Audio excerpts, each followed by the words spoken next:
Good evening, students. Today we will discuss powers and functions of Supreme Court. Yesterday we will discuss composition, salary,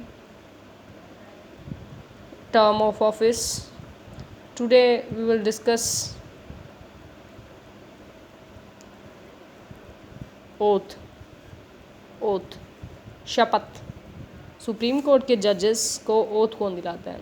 oath given by president. Oath given by president of India.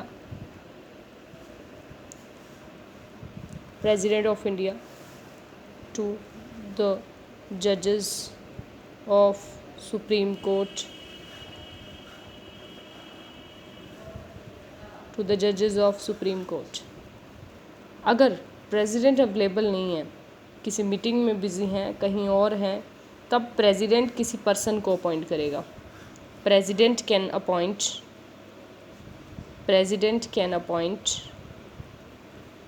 Any person for this work. यानी कि अगर वो present नहीं है उस oath के दौरान, तब वो किसी और पर्सन को अपॉइंट कर सकता है कि सुप्रीम कोर्ट के जजेस को ओथ दी जाए. राइट. नेक्स्ट है powers and functions of supreme court. Powers and functions of supreme court. Supreme court. Jurisdiction divided into three parts, students. Jurisdictions divided into three parts.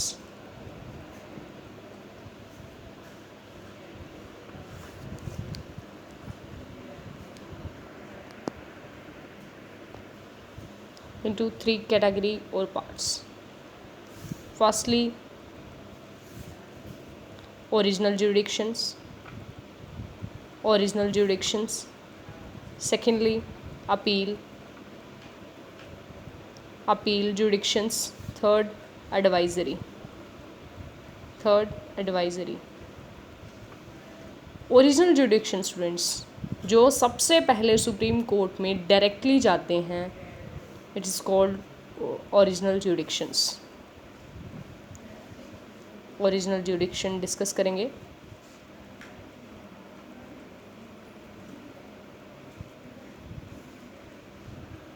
Which cases start from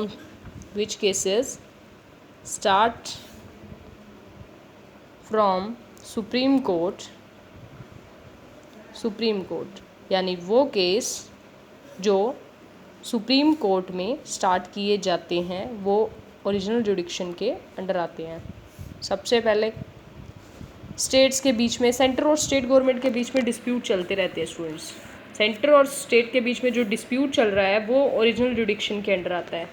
एक state के बीच में between government of India और one states. देखिए, between government of India और one state, यानी सरकार और एक राज्य के बीच में.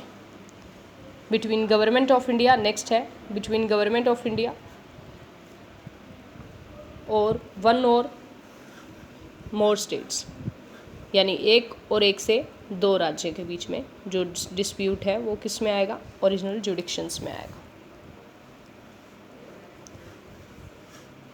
नेक्स्ट है enforcement of the fundamental rights. हमारे जो फंडामेंटल राइट्स हैं उसका गार्डियन है सुप्रीम कोर्ट.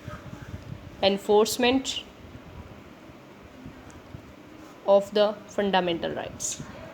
गार्डियन है तो ऑब्वियसली अगर कोई भी हमारे फंडामेंटल राइट्स को डिसओबे करता है तो हम सुप्रीम कोर्ट में क्लेम कर सकते हैं अपने फंडामेंटल राइट्स को ओबे करवाने के लिए. तो इट मीन्स जो डायरेक्टली जो है फंडामेंटल राइट्स से रिगार्डिंग केस सुप्रीम कोर्ट में जाता है, उसके लिए हमें हाई कोर्ट में जाने की ज़रूरत नहीं है, वो सीधा उसकी सुनवाई सुप्रीम कोर्ट में होगी.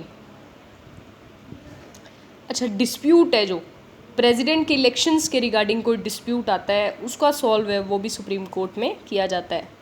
Dispute regarding president election of the president. यानी कि प्रेसिडेंट के इलेक्शन के समय कोई डिस्प्यूट आ जाए, कोई विवाद आ जाए, तो उससे रिगार्डिंग है जो केसेस है वो डायरेक्टली सुप्रीम कोर्ट में देखे जाते हैं, उसके लिए हमें हाई कोर्ट जाने की ज़रूरत नहीं है। तो ये कुछ मैटर्स हैं जिसके लिए हम डायरेक्टली सुप्रीम कोर्ट जाते हैं, वो ओरिजिनल जुडिक्शंस के अंडर आएंगे। गवर्नमेंट ऑफ इंडिया और वन और state, between government of India one और more states, enforcement of the fundamental rights, dispute regarding election of the president. ये वो केसेस है स्टूडेंट्स जो डायरेक्टली है, जो ओरिजिनल जुडिक्शन के अंडर आते हैं। नेक्स्ट हम डिस्कस करेंगे अपील जुडिक्शंस। अपील जुडिक्शंस कौन से होते हैं? देखिए, अपील यानी कि जो सुप्रीम कोर्ट देखता है बट डायरेक्टली नहीं, अपील के थ्रू उनके पास आते हैं, वो अपील ली जाती है। ठीक है, यानी वो स्टार्ट सुप्रीम कोर्ट से नहीं होंगे, वो हाई कोर्ट से स्टार्ट होंगे। अपेक्स कोर्ट ऑफ इंडिया है सुप्रीम कोर्ट, यानी कि इससे स्टार्ट नहीं होंगे अपील केसेस है जो। Appeal which start from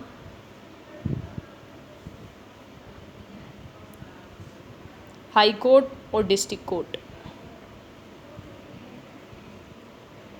high court और डिस्ट्रिक्ट कोर्ट। ठीक है, बट थ्रू अपील हम इसको सुप्रीम कोर्ट में ला सकते हैं, बट थ्रू अपील it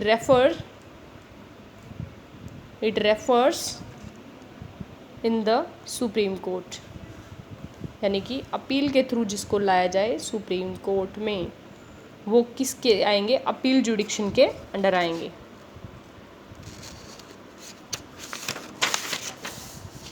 कौन कौन से केसेस हैं देखते हैं अपील जुडिक्शन के अंडर। इसको भी माय डियर स्टूडेंट्स 3 कैटेगरी में जुडिक्शन में डिवाइड किया जाएगा। अपील को हम 3 कैटेगरी में डिवाइड करेंगे, डिवाइडेड इनटू, यानी कि सुप्रीम कोर्ट जाएंगे बट 3 कैटेगरीज हैं इसके लिए।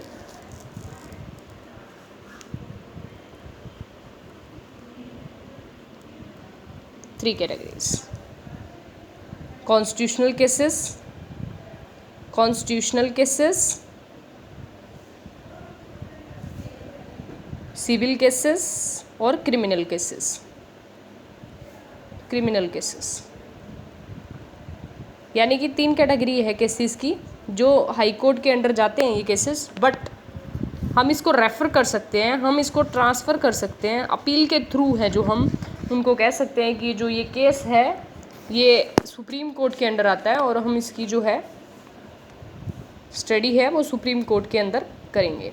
ठीक है, कॉन्स्टिट्यूशनल केसेस, सिविल केसेस और क्रिमिनल केसेस। कॉन्स्टिट्यूशनल केसेस, अगर सुप्रीम कोर्ट को लगता है कि हाई कोर्ट में कोई केस चल रहा है और वो कॉन्स्टिट्यूशनल की इंटरप्रिटेशन पे बड़ा सवाल खड़ा कर रहा है, तो हम उन केसेस को सुप्रीम कोर्ट में रेफ़र कर सकते हैं। किस में रेफ़र कर सकते हैं? सुप्रीम कोर्ट में। अगर कॉन्स्टिट्यूशन